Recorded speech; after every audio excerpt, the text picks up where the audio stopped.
Scientific research कहें या scientific explanation कहें या साइंटिफिक रीजनिंग कहें, three of them are the same thing, कि इसमें आपके पास एक आप सिस्टमेटिकली देख रहे होते हैं what ever is happening around you, उसमें कॉज एंड इफेक्ट का जो कॉजल रिलेशन है या उनका एक कॉज कैसे एक इफेक्ट की रीज़न बन रही होती है, या ड्यू टू एनी फैक्टर कैसे कोई आउटकम आ रहा होता है।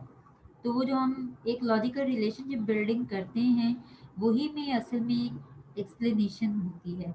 और ये हमने प्रीवियस लेक्चर में पढ़ा कि वो फाल्सिफाइबल होती है, वो एम्पिरिकल होती है, एविडेंस बेस्ड होती है, उसमें प्रूवन फैक्ट्स होते हैं कुछ, और साइड बाय साइड क्योंकि वो टेस्टेबल होती है, तो whenever someone is testing a phenomena और a cause and effect relationship in any situation, वो कोई ऑर्गेनाइजेशन है, कोई ग्रुप ऑफ पीपल है, कोई फील्ड टास्क हो रहा है, कुछ भी, या कोई कंट्रोल्ड एनवायरनमेंट लेबोरेटरी टाइप है, तो उसके अंदर फिर एक तो ये होता है कि वो प्रूवन फैक्ट होता है कि पहले कहीं पे स्टडी कंडक्ट हुई और उसकी जो भी फाइंडिंग्स आई उसको जनरलाइज कर दिया गया। जैसे आई रिमेंबर मैंने आपको क्लास पार्टिसिपेशन वाली एग्जांपल दी थी कि क्लास पार्टिसिपेशन से इफ़ेक्टिव लर्निंग हो रही होती है, तो ये टेस्टेबल है। इसी तरह से एक और एग्जांपल थी कि interest leads to increased performance of the employee. लेकिन हम देखते हैं हमारे कल्चर में या जो भी डेवलपिंग कंट्रीज़ हैं या जो अंडर डेवलप्ड कंट्रीज़ हैं, वहाँ पे अनएम्प्लॉयमेंट रेट बहुत हायर होता है क्योंकि इकोनॉमी इतनी स्ट्रांग नहीं होती है, तो उतनी ज़्यादा इन्वेस्टमेंट्स और बिजनेसेस नहीं हो रहे होते। सो वहाँ के डोमेस्टिक लोगों के लिए अपॉर्चुनिटीज़ कम होती हैं, और लिटरेसी रेट बढ़ाने के लिए एजुकेशन तो फ्राहम की जा रही होती है, फ्री ऑफ कॉस्ट भी इवन प्रोवाइड की जा रही होती है, बट अपॉर्चुनिटीज़ जो हैं एम्प्लॉयमेंट के लिए they are still limited.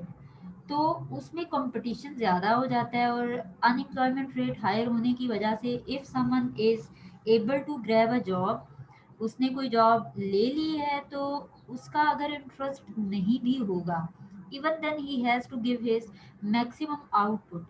Reason unemployment के, अगर वो एक दफ़ा छोड़ेगा या अगर वो अच्छा परफॉर्मेंस नहीं देगा, तो organization will definitely kick him out, क्योंकि उसके रिप्लेसमेंट में thousand people are there in the market who are waiting for an opportunity.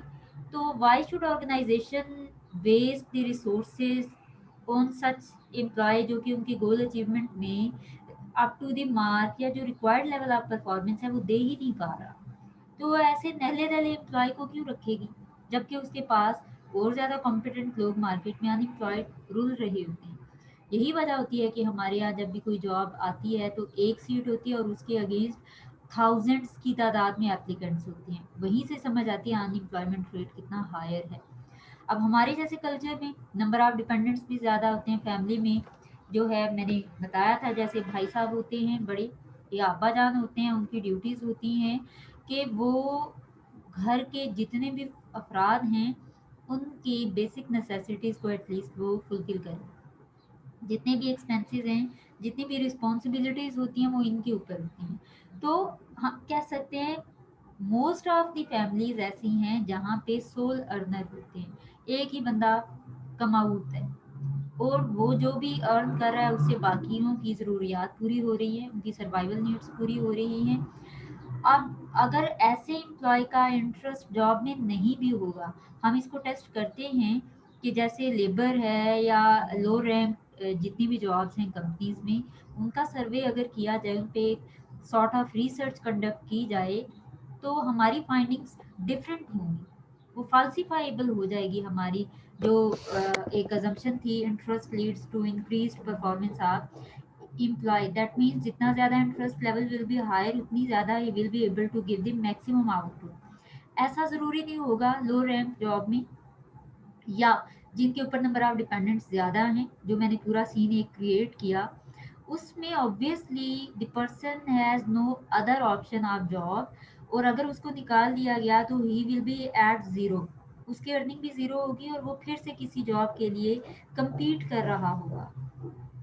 तो उस चक्कर में वो अपनी जॉब को क्यों लूज़ करना चाहेगा। तो अगर वो इवन अपनी जॉब को डिसलाइक भी करता है तो भी वो अच्छा परफॉर्म कर रहा होगा। हम ये देखते हैं कि हमने तो देखा कि interest will increase the performance of the employee, but यहाँ पे केस डिफरेंट है। Employee is not interested in his job but still he is giving maximum output.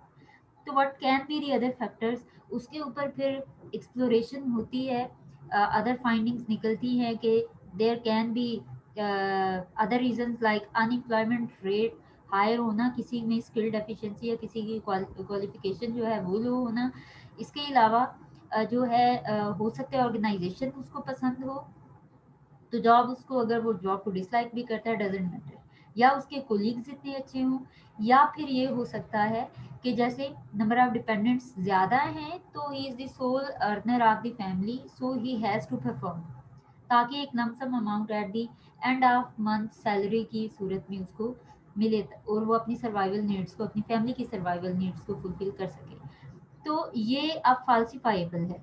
तो जब भी रिसर्च या एक जो साइंटिफिक एक्सप्लेनेशन, अच्छे वाली साइंटिफिक एक्सप्लेनेशन है, उसकी ये खासियत होती है कि वो फाल्सिफाइबल होती है।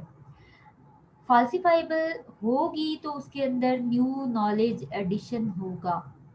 जैसे interest is the only reason for increased performance of employee, पहले तो यही चल रहा था, फिर फाल्सिफाई हुआ जी नहीं, other than interest there are multiple factors which can cause the increased performance। तो ये नॉलेज में एडिशन हो गया कि more than one factors are there जिनकी वजह से एम्प्लॉय अपनी परफॉर्मेंस को इंक्रीज करेंगे। तो इन्हीं स्टोरीज की बेस पे आज हम पढ़ेंगे हाइपोथेसिस एंड कंफर्मेशन। इसको साइंटिफिक इंक्वायरी कह सकते हैं आप, इसको साइंटिफिक रिसर्च कह सकते हैं आप। इसका एक पूरा प्रोसेस है, जो रिसर्च कंडक्ट की जाती है वो भी यही होती है। उसमें थोड़ी सी चीज़ें जो हैं वो हम फर्दर उसके टेक्निक्स कौन सी होंगी, डिज़ाइन क्या होगा रिसर्च का, उन चीज़ों के बारे में, क्योंकि प्योरली रिसर्च के बारे में हम पढ़ रहे होते हैं, दैट्स वाई हम उन चीज़ों के ऊपर भी, मेथडोलॉजी के ऊपर भी फोकस करते हैं।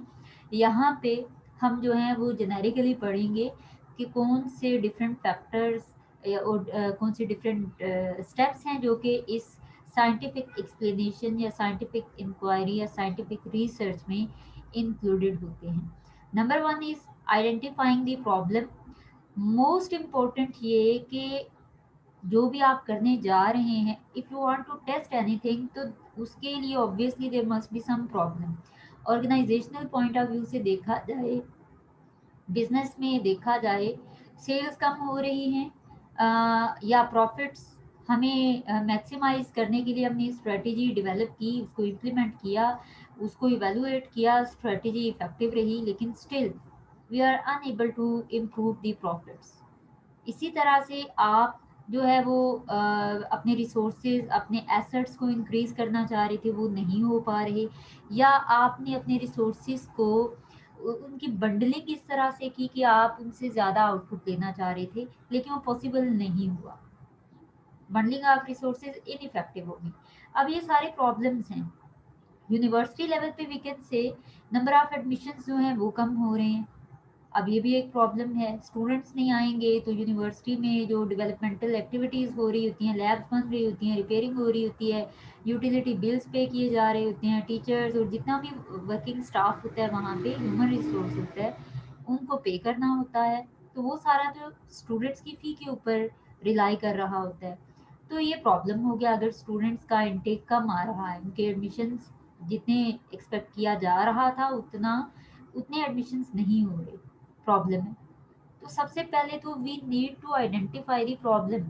अगर सेल्स कम हो रही है, कौन से डिपार्टमेंट में सेल्स जो है वो कम हो रही हैं, प्रॉब्लम समझ आएगी, फिर उसके बाद ही जो है someone will be able to resolve the problem. अगर आपको पता ही नहीं है प्रॉब्लम क्या है तो it will be not possible कि आपकी एफर्ट्स की डायरेक्शन जो है वो स्पेसिफिक रहेगी, फिर तो आप बस पता नहीं क्या कर रहे होंगे, सिर्फ डाटा कलेक्ट कर रहे होंगे या टाइम पास कर रहे होंगे, वो कुछ उस टाइप की चीज़ बन जाएगी। तो सबसे पहला स्टेप जो है that is identification of the problem.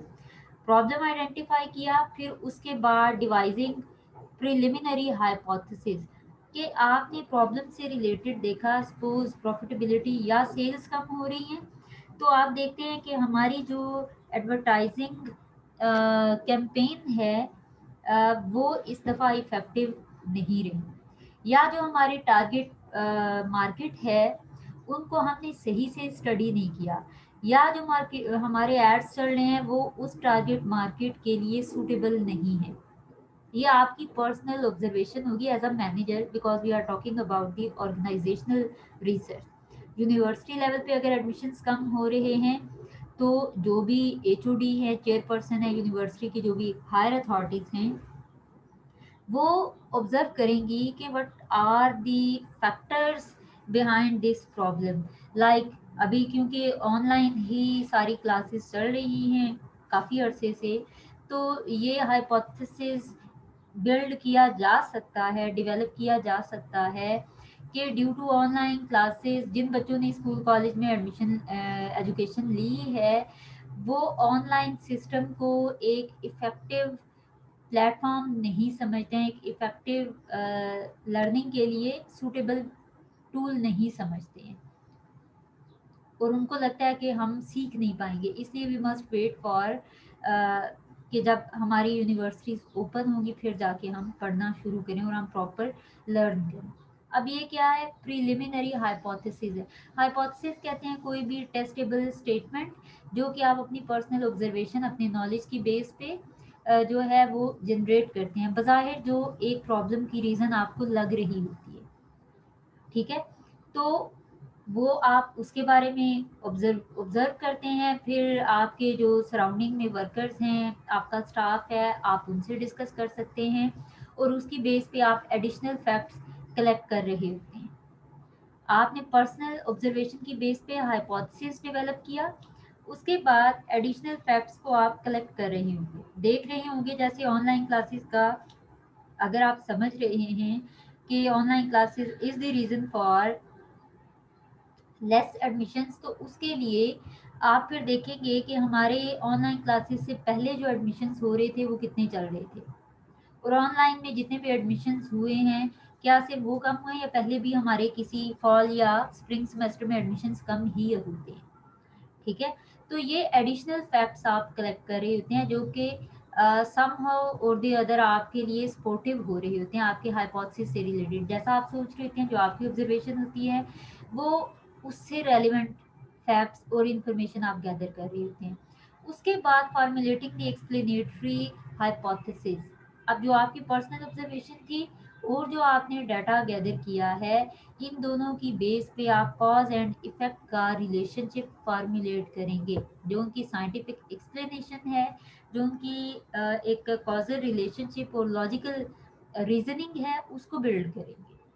उसके बाद डिडक्ट फर्दर कॉन्सिक्वेंसेस। फिर आपने ऑब्वियसली हाइपोथेसिस क्रिएट किया हुआ है तो उसके ऊपर आप डाटा कलेक्ट करेंगे, टेस्ट करेंगे कि क्या बाकी यूनिवर्सिटीज़ में भी ऐसा ही हो रहा है ऑनलाइन की वजह से।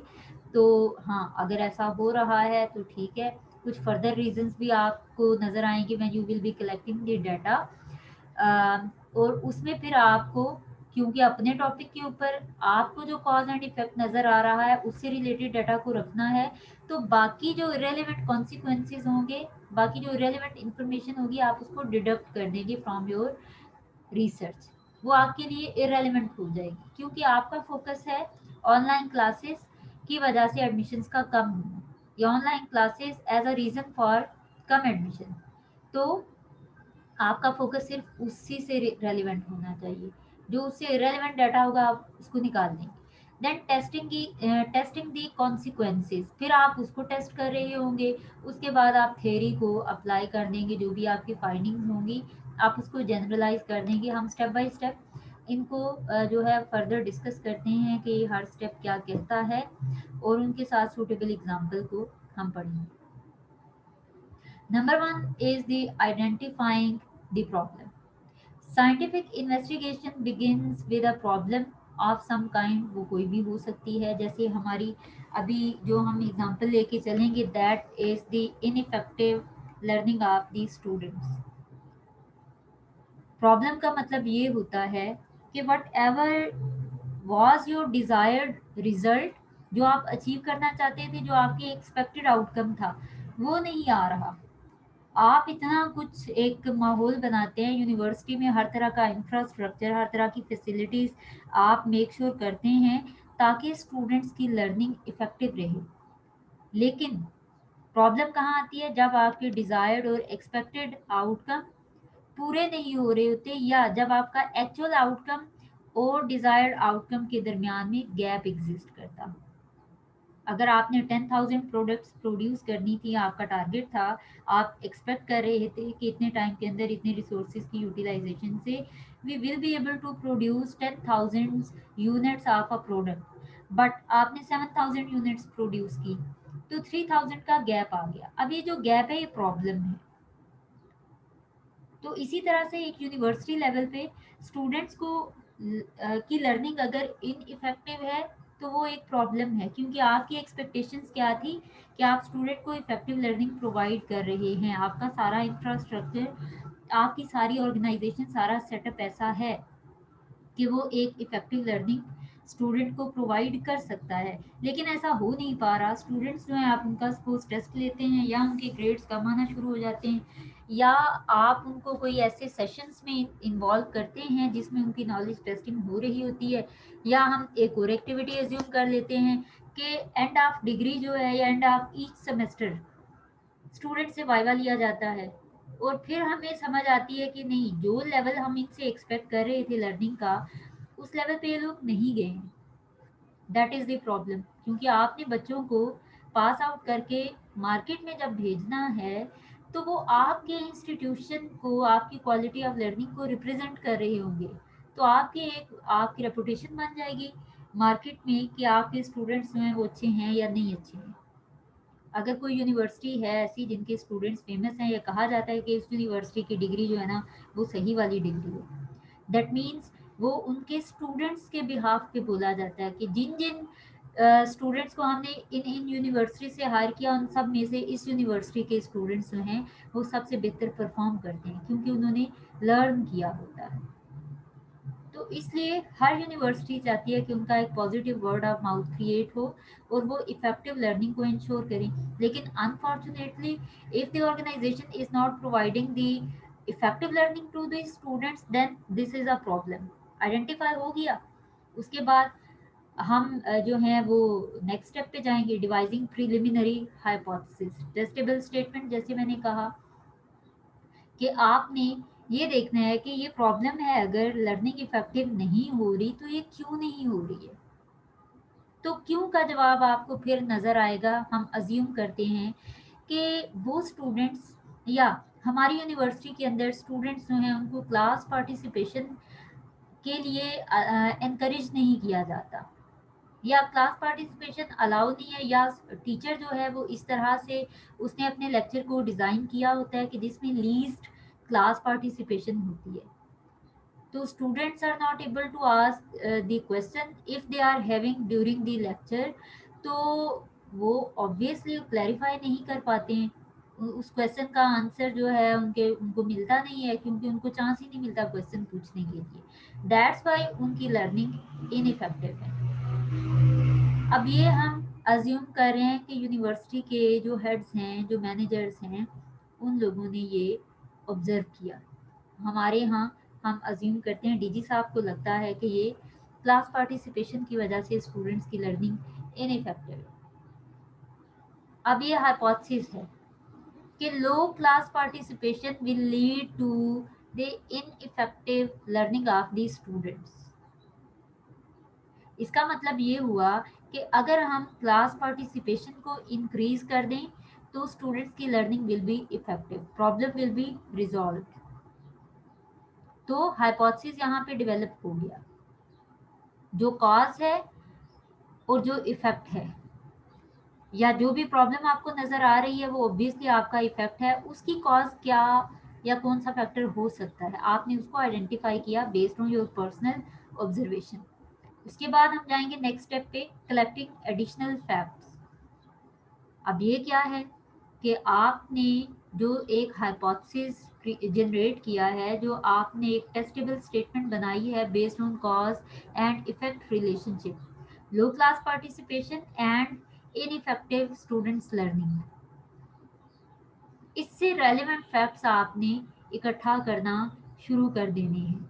The process of gathering evidence by using the preliminary hypothesis merges with the process of refining that hypothesis, leading to new findings and so on and so on.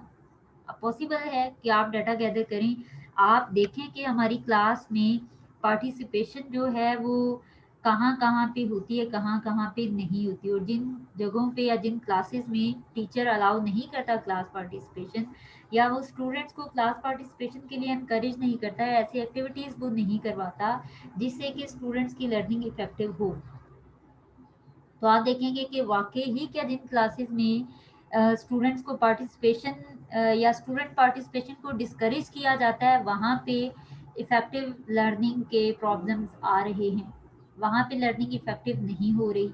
आप ये देखेंगे अपने तौर पे, आप देख रहे होंगे, स्टूडेंट से पूछ रहे होंगे, जो हमारे प्रोग्राम मैनेजर हैं उनसे पूछा जा रहा होगा, या कहीं ना कहीं आपको किसी ना किसी तरह से थोड़ी बहुत इंफॉर्मेशन आपको मिल जाती है, आप उसको गैदर करेंगे और उसकी बेस पे आप देखेंगे कि हाँ, what ever I have observe वैसा ही हो रहा है।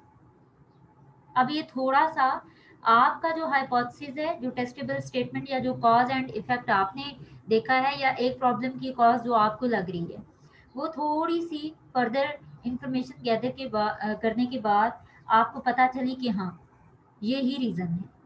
उसके बाद आएगा next step, formulating the explanatory hypothesis. Cause and effect का रिलेशनशिप बिल्ड करेंगे कि क्लास पार्टिसिपेशन जो है लो होने की वजह से जो स्टूडेंट्स की लर्निंग है वो इनइफेक्टिव हो रही है। अब इस हाइपोथेसिस को हम एक्सप्लेन कैसे करेंगे, ये एक्सप्लेनेटरी हाइपोथेसिस हम कैसे डेवलप करेंगे, कॉज एंड इफेक्ट के रिलेशनशिप की बेस पे हम कहेंगे कि अगर तो we are not encouraging the students for class participation, if they are listening the lectures only, तो उसमें हो सकता है कि ऐसा पॉसिबल नहीं है कि उनके माइंड में कोई क्वेश्चन ना आए, कोई रेलिवेंट इरेलीवेंट कोई एग्जांपल, कोई रूटीन में ऐसी कोई एक्टिविटी, वो कुछ भी हो सकती है। तो अगर हम उनको प्लेटफॉर्म प्रोवाइड करें कि वो जो भी जिस चीज़ के बारे में वो क्यूरियस हैं, समटाइम्स टीचर स्टूडेंट्स पूछ रहे होते हैं कि मैम ये वाली चीज़ आप बता रही हैं, तो एक इस तरह की भी चीज़ होती है, वो कोई और सिमिलर फिनोमिना डिस्कस करते हैं कि क्या वो भी यही चीज़ है, तो फिर टीचर उसको, ये टीचर की ड्यूटी है, वो उसको बताए कि हाँ, ये चीज़ इतनी जो है वो इसके साथ सिमिलर है और इतनी ये डिफरेंट है, दैट्स वाई इसको एक अलग लेबल दिया गया। वरना अगर स्टूडेंट्स को पार्टिसिपेशन के लिए अलाउ ही ना किया जाए, तो थिंक अबाउट द स्टूडेंट्स कि उनको लगेगा कि हाँ, दोनों चीज़ें सेम ही हैं, फिर वो इंटरचेंजेबली उन टर्म्स को यूज़ कर रहे होंगे, उनको क्लियर डिफरेंस ही नहीं पता होगा, तो ऑब्वियसली उनकी लर्निंग विल बी इनइफेक्टिव, उनको अगर चांस ही प्रोवाइड नहीं किया जा रहा। तो ये जो सारी स्टोरी मैंने आपको बताई है कि क्लास पार्टिसिपेशन कम होने की वजह से कैसे उनकी लर्निंग इफेक्टिव हो सकती है, फिर अगर उनको पार्टिसिपेशन के लिए इंक्लूड किया जाए, उनको इनकरेज किया जाए, तो फिर obviously they will be asking relevant questioning, ताकि जो जो उनकी कन्फ्यूजन्स हैं रिगार्डिंग द कॉन्सेप्ट वो वहीं पे ऑन द स्पॉट क्लियर हो जाए, और जब हर तरह से उनका कॉन्सेप्ट क्लियर होगा तो there ultimately there learning will be effective. ये एक्सप्लेनेटरी हाइपोथेसिस है। उसके बाद नेक्स्ट स्टेप आता है, आपने एक लॉजिकल रिलेशनशिप कह लें या एक एक्सप्लेनेटरी हाइपोथेसिस या कॉज एंड इफेक्ट रिलेशनशिप जो है उसको अंडरस्टैंड कर लिया, उसको एक्सप्लेन कर लिया। Now it's time for deducting further consequences. अब आप ये देखते हैं कि सिर्फ इनइफेक्टिव लर्निंग की रीज़न जो है वो क्लास पार्टिसिपेशन लो होना नहीं है, स्टूडेंट्स का मोटिवेशन लेवल भी लो होता है, वो खुद पढ़ना भी नहीं चाहते हैं, दे डिसलाइक स्टडीज़, या फिर जो है कुछ भी ऐसी और मल्टीपल रीजंस आप कर दें, वो पढ़ना ही नहीं चाह रहे हैं, या वो पढ़ना चाहते नहीं है, या जो है वो उनका इस डिग्री में इंटरेस्ट नहीं है, उस सब्जेक्ट में इंटरेस्ट नहीं है, और उनको हायर ग्रेड चाहिए ही नहीं, उनको सिर्फ एक पास मार्क्स चाहिए होते हैं उस सब्जेक्ट के अंदर। अब ये अदर कॉन्सिक्वेंसेज हैं जो आपने ड्यूरिंग जो है वो जब आप प्रिलिमिनरी डाटा गैदरिंग कर रहे थे अपनी टेस्टेबल स्टेटमेंट के रिलेटेड, आपने उस वक्त देखी कि और कौन कौन सी रीजंस हो सकती हैं। आप एक कुछ क्लासेस के स्टूडेंट से एक छोटा सा आप सर्वे कर लें उनके साथ कि आपको क्या लगता है कि लर्निंग इनइफेक्टिव क्यों हो सकती है, तो वो आपको मल्टीपल रीजंस बताएंगे कि टीचर जो है वो इनकरेज नहीं करता पार्टिसिपेशन के लिए या क्वेश्चनिंग के लिए। कुछ कहेंगे कि जो है इसमें जो मुझे ये सब्जेक्ट जो है वो समझ ही नहीं आता है। कुछ बताएंगे कि हमने इतना सीख के करना क्या है, हमें तो बस डिग्री चाहिए, उसके बाद हम अपना बिजनेस रन करेंगे तो हमें जॉब से कोई लेना देना नहीं है। मल्टीपल रीजंस आपको सुनने को मिलेंगे। अब यहाँ पे इस स्टेप में आपने क्या करना है कि जो फर्दर कॉन्सिक्वेंसेज हैं, जो अदर रीजंस हैं ड्यूरिंग सर्वे आपने नोटिस की हैं, आप उनको डिडक्ट कर देंगे, क्योंकि आपका फोकस है उस कॉज के ऊपर जो कि आपने ऑब्जर्व की है, तो आपने उसी को टेस्ट करना है।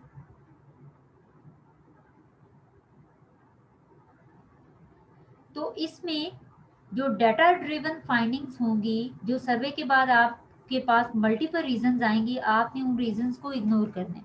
आपने सिर्फ फोकस्ड रहना है, स्पेसिफिक रहना है टू योर रिसर्च एरिया।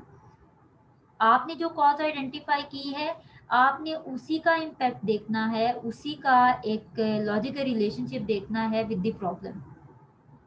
उसके बाद नेक्स्ट स्टेप पे जंप करेंगे, टेस्टिंग दी कॉन्सिक्वेंसेस। अब आप देखेंगे कि हमने आइडेंटिफाई की है एक कॉज के लो क्लास पार्टिसिपेशन की वजह से स्टूडेंट्स की लर्निंग इनइफेक्टिव होती है। आप एक्सपेरिमेंट करेंगे। एक्सपेरिमेंटेशन के लिए आप डिफरेंट यूनिवर्सिटीज़ या अगर अपनी ही यूनिवर्सिटी है आपकी, वहाँ पे सिर्फ क्लास पार्टिसिपेशन टेस्ट करना चाहते हैं, आपके पास अगर 10 20 25 क्लासेस हैं तो उनमें से आप 5 6 7 क्लासेस में जाके थोड़ी सी एक्सपेरिमेंटेशन आप करेंगे। किस तरह के टीचर्स जो हैं कुछ क्लासेस में वो पार्टिसिपेशन को एनकरेज करेंगे, स्टूडेंट्स को वो अलाउ करेंगे क्वेश्चनिंग और उनके क्वेश्चंस को रिस्पॉन्ड करेंगे। कुछ क्लासेस जो हैं उनमें क्लास पार्टिसिपेशन को डिस्करेज किया जाएगा, उनमें स्टूडेंट्स को अलाउ ही नहीं किया जाएगा क्वेश्चनिंग के लिए। फिर उसके बाद देखा जाएगा कि क्या दोनों क्लासेस में जिनमें के टीचर्स पार्टिसिपेशन में इन्वॉल्व करते हैं स्टूडेंट्स को और जिसमें स्ट्रिक्टली वो डिस्करेज कर रहे होते हैं, अलाउड ही नहीं होता क्वेश्चनिंग, दोनों की लर्निंग में क्या कोई डिफरेंस आया या कि नहीं आया, आप इनको टेस्ट कर रहे होंगे। जो भी आपने हाइपोथेसिस बिल्ड किया था कि low class participation will lead to ineffective learning of the student, तो अब आप पार्टिसिपेशन जहाँ पे एनकरेज कर रहे हैं एज पर दी हाइपोथेसिस, वहाँ पे क्योंकि पार्टिसिपेशन इंक्रीज हुई है तो लर्निंग भी उनकी इफेक्टिव होनी चाहिए, तो यही आप टेस्टिंग कर रहे होंगे। उसके बाद आपने रिजल्ट्स देखे कि जो हैं वाकई ऐसे ही हो रहा है कि जिन क्लासेस में क्लास पार्टिसिपेशन को एनकरेज किया गया, स्टूडेंट्स जो हैं उनसे हमने एज्यूम किया कि हर स्टूडेंट जो है कम से कम एक क्वेश्चन हर सब्जेक्ट में ज़रूर पूछेगा हर क्लास में, उन्होंने पूछा। और उसके बाद एंड में जब टेस्ट लिया गया, सेमेस्टर के एंड में कह लें या एक्सपेरिमेंटेशन के आपके 2-3 वीक्स थे, उसके बाद आपने देखा कि स्टूडेंट ने उस दौरान जो टॉपिक्स पढ़े हैं जिनमें पार्टिसिपेशन अलाउ की गई थी और दूसरी क्लासेस जिनको पार्टिसिपेशन के लिए अलाउ नहीं किया गया था, उन्होंने उन 2-3 वीक्स में जो जो टॉपिक्स पढ़े हैं, क्या दोनों क्लासेस के स्टूडेंट्स का जो टेस्ट लिया गया उसमें किन के ग्रेड्स अच्छे थे। और अगर तो ऐसा ही है कि जिनमें पार्टिसिपेशन को इंक्रीज किया गया उनके स्टूडेंट्स की लर्निंग ज़्यादा इफेक्टिव हुई, अब वो आपकी रिसर्च की फाइंडिंग आ गई, आपने इसको जनरलाइज कर देना है। अब ये जो थ्योरी को अप्लाई कर रहे हैं, आपने ये थ्योरी बना दी कि class participation will increase the effectiveness of the learning.